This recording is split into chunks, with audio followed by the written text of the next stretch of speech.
नहीं, हमें मार दो तुम। नहीं, मार ही दो तुम। इतने अच्छे अच्छे ख़तरनाक नियम लेके आओ। पहले गवर्नमेंट की तरफ से रूमर्स फैलाया गया कि 30% टैक्स लगाएगा।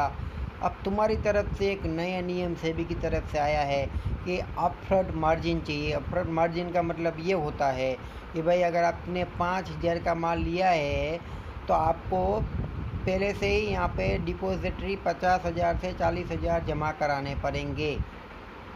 ऐसे ऐसे तो नियम है लकड़े जैसे। अरे ऐसे नियम क्यों लाते हो? ख़त्म कर दो ना, बंद कर दो ना। क्यों करते हो? हमारे चार्जेस से तो तुम्हारा घर चलता है ना। अगर हम ही नहीं रहेंगे तो तुमको कौन देगा पैसा? तुम्हारा कौन सूंघने आएगा?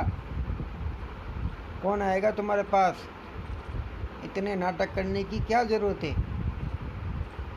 हमें बेचारे ट्रेडर को इतने चार्जेस में दबाया गया है तो भी हम कुछ नहीं बोल रहे हैं और उनको हमारी फ़िक्र हो रही है।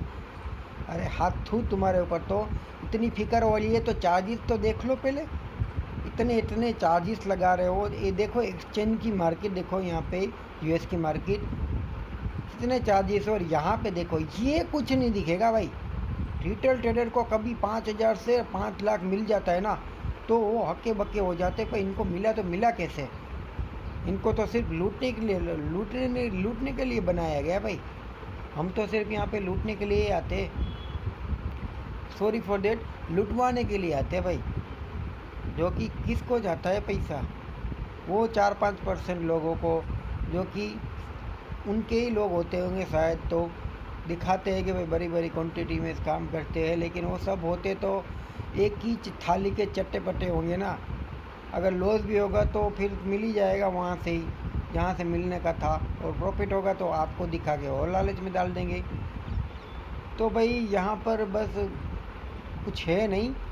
ये लोग ना बस परेशान करने के लिए बैठे हुए रहते हैं और रूमर्स फैलाते रहते हैं। इनका काम ही यही होता है। अगर काम नहीं करेंगे तो फिर अपने जो चार्जेस लगे हुए हैं उसमें यही सवाल जवाब करेंगे। तो आपको तो फ्री का पैसा मिल रहा है, आप तो कुछ काम कर ही नहीं रहे हो। इसलिए बस छोटा मोटा काम होता है थोड़े दिन के लिए। अगर हो भी जाए ना कुछ भी जैसे नियम लागू, तो वो थोड़े दिन टिकता है। जैसे ही कोई ट्रेडर चला जाता है ना तो बस नियम हट जाता है। पहले 20 गुना लिमिट मिलती थी, अब 5 गुना कर दी है। तो भी ट्रेडर है वो बेचारे कहीं ना कहीं से प्रॉफिट निकालने की कोशिश कर रहे हैं। तो बेचारे एफ एंड ओ में घुस के वहाँ पे ट्राई कर रहे हैं कि वहाँ पे मिल जाए। वहाँ पे बंद कर देंगे ना अपने आप, एक रास्ता बंद होगा तो दूसरा रास्ता चालू होगा। यहाँ पे इंट्राडे की जो अभी लिमिट मिल रही है 5 गुनी, उसको यहाँ पे बढ़ाने के ऊपर फोकस करेगी जो एक्सचेंजेस होंगी, क्योंकि उनको कहीं ना कहीं से तो पैसा कमाना है। तो अभी एक्सचेंजेस कुछ नहीं बोल रही है। एनएससी बीएससी और ब्रोकरेज फर्म जो भी आपने एप्लीकेशन खुलाया उसके साथ, वो लोग अभी कुछ नहीं बोल रहे हैं। लेकिन उन लोगों की भी मांग है कि भाई कहीं ना कहीं से तो हमें पैसा कमाना है, वरना हम पैसा कहाँ से कमाएंगे फिर। तो यहाँ पर ना यही होने वाला है, इंट्राडे में ही घुसने वाले हैं। वैसे आप कहाँ पे जाओगे? अगर एफ एंड ओ बंद हो गया तो आप कहाँ घुसने वाले हो? मैंने तो आज से ही, अभी से ही ज़्यादा एफ एंड ओ में इंटरेस्ट लेना ही छोड़ दिया है। ज़्यादा से ज़्यादा मैं ना इंट्राडे में ट्राई करता हूँ, जिससे कि वहाँ पे ठीक ठाक रहता है। मंथली का जो सैलरी होता है वो यहाँ पे एफ एंड ओ में तो 2 दिन में साफ़ हो जाता है, ऑप्शन ट्रेडिंग में तो। लेकिन यहाँ टिकता है। धीरे धीरे आपने देखोगे लाइव ट्रेडिंग में मैं आपको बताता हूँ कि यहाँ पे अगर लॉस भी होता है तो 500,000 होता है, और प्रॉफिट भी होता है तो 500,000 होता है।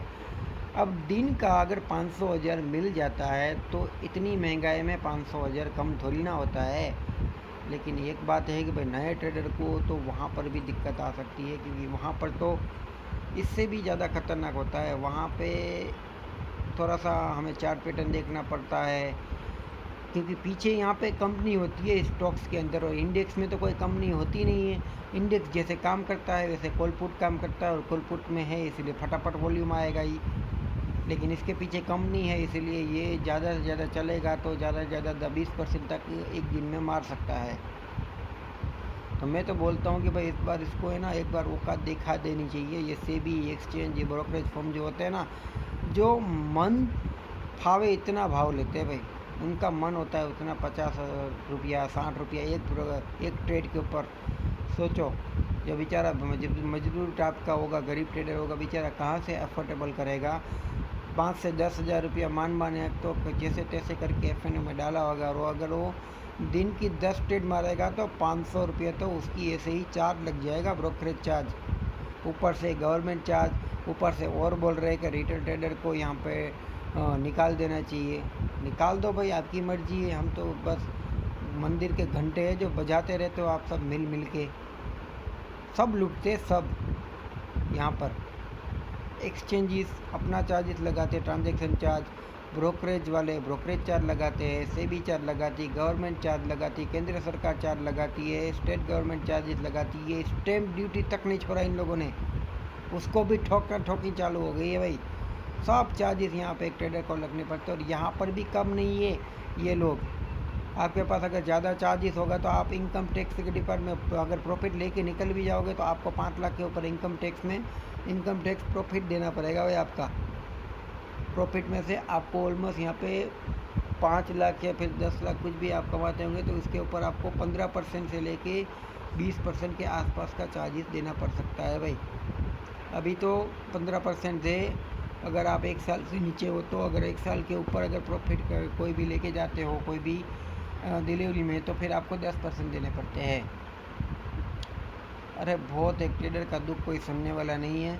ये लोग अपनी मनमानी चलाते हैं। इनको अगर ठीक तरीके से लाना है ना तो किसी न किसी को तो यहाँ पे करना ही पड़ेगा। जब डिमांड एंड सप्लाई काम करती है ना तभी इन सब की अकल ठिकाने पे आती है। बाकी तो ये लोग है ना मानने वाले में से नहीं है, ये तो पता ही है। दोस्तों इस वीडियो में बस इतना ही, मिलते हैं नेक्स्ट वीडियो में।